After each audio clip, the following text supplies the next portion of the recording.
Hello, it's Bob Butera with YogaLife Institute and Comprehensive Yoga Therapy with another one of our graduates interviews. What am I doing now? And in this type of thing, we like to hear from our featured guest today, Kristy Schiano. She's going to talk about her yoga journey, where it started, how she became a yoga teacher, and then focus more on the yoga therapy side, what she's done, where she's going. My little quirky intro is that Kristy is now sitting in central North Carolina, where she's moved in the past couple of years. And she's originally from northern New Jersey. We have to make sure that we explain exactly where she's from. So Kristy, nice to have you here. Thanks for having me, Bob. I appreciate it. I guess in your professional world, you were kind of in the tech world, basically, for a long time. Mm-hmm. All right. So let's hear, just like, how did you meet yoga? Great question. So I was in my 20s and I heard about this thing called hot yoga. And a couple of my friends were like, why don't you come to class? I was like, okay. And I sweat my butt off and I thought I was going to die. And I'm like, but this is kind of intriguing to me. And I have an athletic background, and at the end of it, I just felt good in my body. So I tried a couple more classes and liked it. And then, like most people here in the Western world, I thought it was a great workout, but it felt good in my body. So I kept on doing it. And then I found, there was Iyengar, and then I found there's Ashtanga, and then I found all of this stuff. And I'm like, oh, wow. Okay. So interesting. I'm just going to go to my class here. So did you then start experimenting with all these different classes?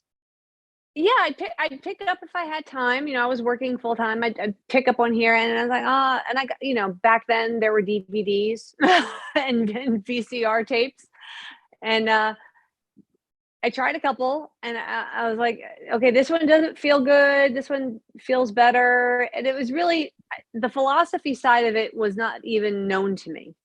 It was just different physical practices, right? But there was this little twinkle that got lit. And I just found that it felt good. It felt good in my body. I'm more of a physical type person, but also I walked out of there and I felt peaceful because I lived a very highly stressful life and career. And I just felt good after it. My mind was clear. The stress had dissipated. And I just kept going because it just felt good. So yeah, that's awesome. So then that was in your 20s for a number of years. Yep. What led you to do a yoga teacher's training program? I don't know much about that part of you, actually. Yeah, the yoga teacher training part. So I had moved to Philadelphia. I've lived up and down the East Coast. At this point in my 30s, I moved to Philadelphia, and there was a little yoga studio right there. And I knew I didn't want to stay on the path of my professional career any longer. It just wasn't serving me, but I didn't know what I wanted to do.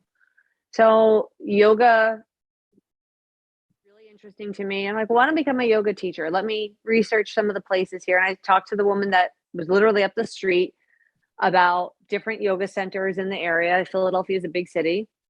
And I found they're no longer around, but I found an Ashtanga center, and I got my yoga teacher training in Ashtanga.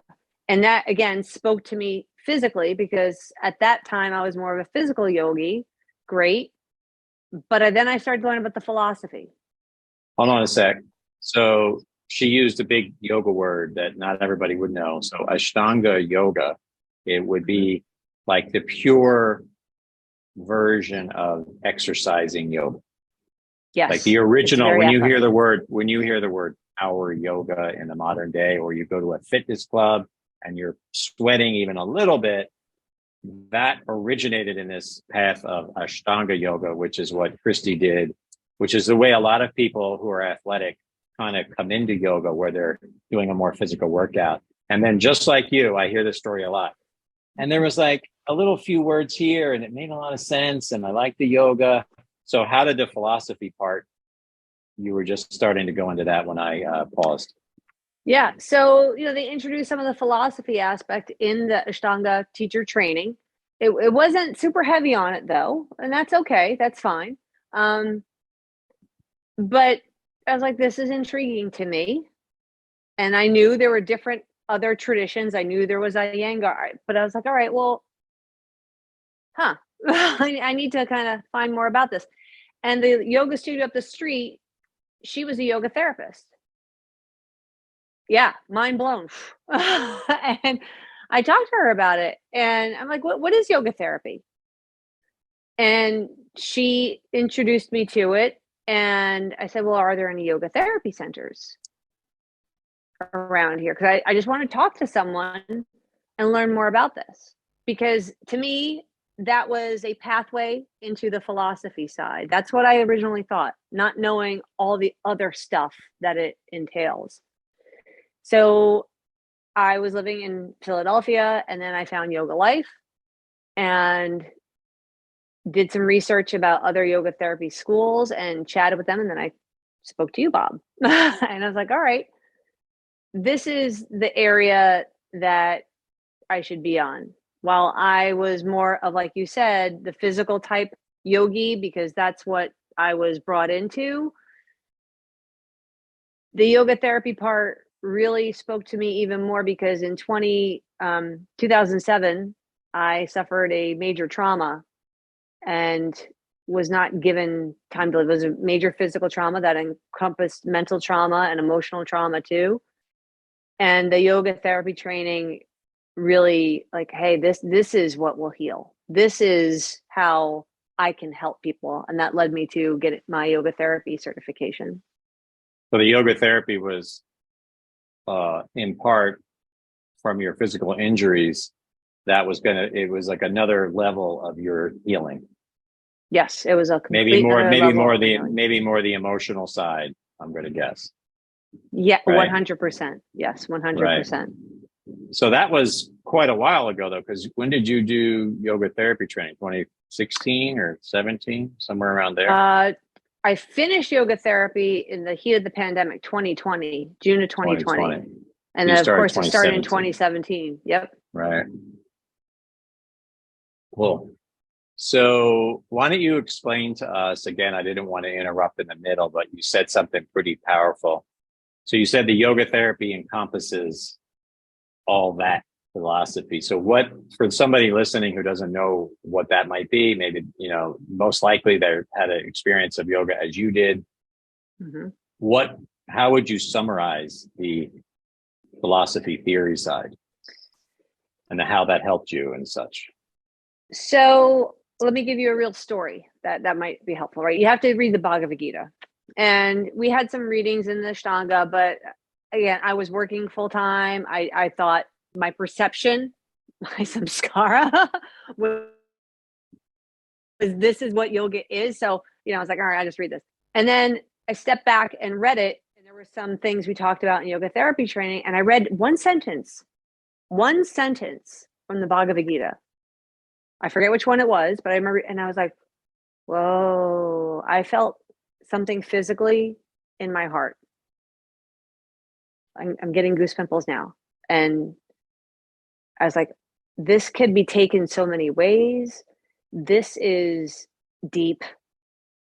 And it also, along those lines, I was doing a lot of self-discovery within myself in this transition that I talked about. So a lot of journaling, a lot of what's next for me, but writing that down and then reading some of those things in Bhagavad Gita, I'm like, oh my gosh, I need to transform myself first before I can help other people. So what was that line? Really, where's my phone? I have it on my phone. I'll run and get my phone. I'm so bad at memorizing text. Okay. You want to get it? Yeah, let me run and get it right back. Is it right nearby? Yes, it's right over here. Perfect. So sometimes it can happen like this where somebody, they're thinking in something in their life, and then when you get some specific theoretical point that makes it gel, it brings it all together, and that can be Yes. super helpful when you're working on something. So what's your line? But he who performs his prescribed duty only because it ought to be done and renounces all attachment to the fruit, his renunciation is of the nature of goodness. And then chapter 8, verse 10, here's another one. So there were actually two of them. Those who are situated in the mode of goodness, who neither hate inauspicious work nor are attached to auspicious work, have no doubts about work. Because I came from the Western corporate, right? You do this, and this is what you get for it. You have to do X, Y, you have to go, you have to do, you have to go. Hold on. And I started hating the work. And I'm like, this is not bringing me happiness. Can I be neutral? Which is something you taught us. So those were the two things that really, what does that mean for me Right. personally? Right. And so then obviously those are not the only couple of phrases that we studied. So Right. you start to study these different principles, and then it impacts you. So, so for you, was it more about this untangling yourself from the work or healing yourself from the injuries? Both. Both. I can't say it was more when it was both. Uh-huh. And that just happened over time, do you think, or Yes. It happened just over over time. time? Yeah, not a Because kind I of knew like, I wanted to leave. I knew I wanted to leave, but I didn't know what I was supposed to be doing. right. And And this was for then you quite a longer term. This is more like a 5-year plan, not an immediate thing. it was a 3-year plan. A 3-year plan. Yeah. Okay. And that's part of this whole moving to North Carolina is all part of that. Yes, exactly. Moving to North Carolina. So during the course of yoga therapy, your specialty, if you will, I knew pretty early on who I wanted to specialize with. And doing the research so I wanted to specialize with older populations, athletes, and corporate people. Those were my 3 areas. And so when I was researching, I knew I wanted to get out of New Jersey. I was looking at North Carolina. I have family down here, and there was potential. There was potential here. There was lots of 55 plus communities. There's lots of athletic pursuits here. There's lots of corporate stuff. I'm like, oh, great. Okay, so this is a good place to be. So that's when I moved to North Carolina, and then I left corporate life. And then go ahead. All right. So you leave corporate life, you move down there. You obviously set it up, but you were going to continue working in the yoga therapy field now. Yes, full-time yoga therapy. That was what I was doing. And how did that go? It was going great until COVID took me down. Not me personally. My business strategy was to go to 55 plus communities and set up their health and wellness program. And I was in with one of them. COVID hit. I was doing remote with the people that had come to my in-person, and there was a tragic mistake that I made. The way these 55 plus communities work, you have a builder, a developer, and a management company. And I was only with the management company at a very low level. And a friend of someone at the corporate level knew a yoga teacher in South Carolina, brought her in to teach all the classes. And when they went back in person and cut me out because they had a contract with her.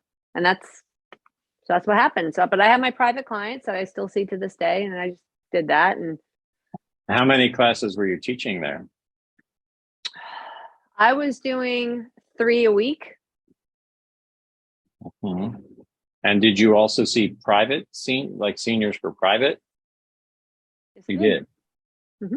And what did they like? Why would a senior citizen come to private yoga therapy? So one of my clients' transition was challenging for her. She was recently retired, and now I came from corporate and I'm retired and I'm struggling with some things. So we worked on transition, And that's one. The other one, another person that I worked with had really bad arthritis. So working with her, another person had So let me pause. Let me pause you. Okay. I know you had a lot of clients. Mm-hmm. What did you then do with them? Oh, so like if I'm somebody watching right now might kind of wonder, well, what does the yoga therapist actually do? Because we hear like, oh, I had this client and they transitioned and now she's happily retired and she's found her true self in a new place. But like, what did you do in the middle? with the one that was transitioning? Yeah, sure. As an example? Okay. Because that's an unusual one. We explored rituals. That's how I started. Okay, tell me about your morning ritual. Tell me about your daily ritual. Tell me about that. And peeling back the onion of why those rituals. And getting into the neurology. We learned a lot about the neurology of things in yoga therapy. It's a pattern. Her brain is used to that pattern. So we need to build a different pattern that would bring us ease. I always use the circle. This is the technique that I use. Okay, here's your circle of life, if you will. Observe, become aware, and then ask yourself some questions. Is it serving you? How is it serving you? Keep observing, because you may have to change that pattern. If it might work at one point, maybe it doesn't work now. So with that client, she had some rituals that were no longer serving her. Again, daily rituals. She would drink pretty decent amount of alcohol at 4:00 every day because that's what she would do to wind down from work. Well, let's do a ritual of making the cocktail with some lovely sparkling water and mint and stuff like that. Great. So she found and she discovered in that instance, it was the consistency of the ritual, not the actual imbibing of the alcohol. Because the alcohol, when she was observing it, she's like, I don't feel good. It makes me fuzzy the next day, so forth and so on. So getting her some new rituals to help her through that transition to retirement. That's the work that we did. Interesting. Together. So it was very creative then. Like obviously with somebody with arthritis, you're going to have was it very different, for example, with that client? Yes, that was getting some movement gentle and really knowing again, my bias. This is my bias. I always like to go first to the neurology of it because we are so much in our patterns. And with her, getting her quiet to ground and then taking some movement. Tell me what you're sensing. Tell me what you're feeling. And what kept coming up was, no, but I can't do that. That'll hurt. I can't do that. That'll hurt. Okay, this is a safe place. This is safe. I will never take you to pain. Little movement by little movement by little movement. So we discovered where the actual air quotes, because pain exists in our heads. So I didn't solve her arthritis. I didn't fix her arthritis. But what I was able to do is get her to move a little freer so she didn't have the perception of pain. That's that one client that we did for arthritis. And so I'm going to guess both of these clients did some yoga poses. Yeah. Maybe both did some sort of meditation or some journaling or any number of different things. Yeah. Yep. Yeah. See, sometimes I think these things may sound very simple, because they are technically, but our medical system only intervenes in emergencies and it does great. But then when there's not an extreme emergency and you're not like clinically depressed or you're not like, needing anxiety meds, but you feel anxiety, or like your one retired person probably felt a little anxiety. The other person has arthritis, but she's not like in severe pain. She just didn't know how to live. There's no intermediary like interventions. Correct. Yeah. And then you basically provided that. And I'm going to guess that's a similar story with many of your clients then. Kind of a creative approach. It's meeting them where they are. What do you want to gain out of this experience? Right. And then it's always, obviously, I see this all the time, and I know you have, people end up when you observe simple, healthy behaviors, the changes may appear more miraculous than the behavior. Like that, those few drinks that the woman may have had in the evening that you were mentioning cause a fuzzy mind. Mm-hmm. That leads somebody to feel all kinds of negative feelings about themselves the next day. Right? Mm-hmm. And then they go into that habit. Yeah. And then you just keep repeating it, like you said. And so then you get her out of that mindset, and suddenly her morning's great. And then I'm sure she figured out whatever would be fun to do for her or fulfilling in her life. Mm-hmm. Yeah, that's awesome. Yeah. So the koshas, we had lots of discussions on koshas with her. So for example, the koshas, for people who don't know, would be looking at the levels of a human being from the spirit, the intellect, the emotions, the breath and energy, and the physical body. Mm-hmm. So we use these types of structures. When you were talking about the theory, we have all these different structures in yoga that helps us understand what a person needs and where they're out of balance. Correct. So I know, just because I know Kristy, she got lured back. She kept her yoga therapy clients. She got lured back into a corporate job for as a consultant for a short period of time. And that project has finished. So where are you going to head next? Or where do you see your yoga therapy evolving into? Are you going to go back to other retirement homes? Are you going to, how do you look at that? That's a fascinating way to wrap us. I'm going to therapize myself for a minute. Uh-huh. Really, this transition has only been a week. It's only been a week. And I need to therapize myself. I need to get quiet and ground myself, get outside in nature, or I live in a beautiful place, maybe just get into a beautiful spot within my home. It's kind of cold outside, so I don't know if I'll go out there and get clear. Uh-huh. What is going to bring me joy? Uh-huh. And then how do I work with the larger world?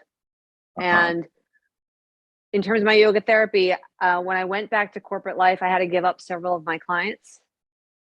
And I will always have my private yoga therapy clients. That will always be. That brings me great joy to help other people.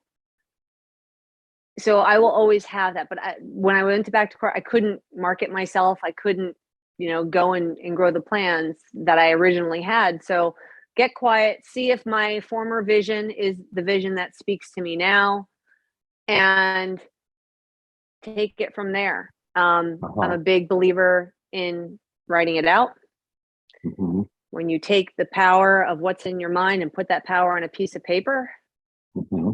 I see it. I'm a check the list type of chick too. So I like checking things off. So I'll write stuff down so that I can do what I need to do to achieve what will come to me. So that's the next, but I will always have my private clients. I just don't know if I'll go back to what I was planning before. Yeah, this is kind of a cool spot to wrap up on, where when you're thinking about your own joy as you map out this continuation of your yoga therapy career, not mm-hmm. just how could I be successful and help a lot of people with yoga therapy, but while you do that, you're thinking of your own joy. Yes. Yeah. Because you could just immediately start reaching out to all these organizations, and I'm sure you would have a few more clients, and you would just pick right up where you left off before you took the consulting job. Right. Mm-hmm. I could. And, but you want to reevaluate and align it with your own joy, and that'll then make you even more successful because you'll feel inspired by it. Mm-hmm. So I guess we're going to need a part 2 in about a couple months. Happy to do a part 2. Happy to. Well, yeah. So thank you for taking some time out to share this. I think you gave us the example of somebody doing corporate and how they can move into yoga therapy. How somebody can use some of these deeper ideas for the personal healing, right?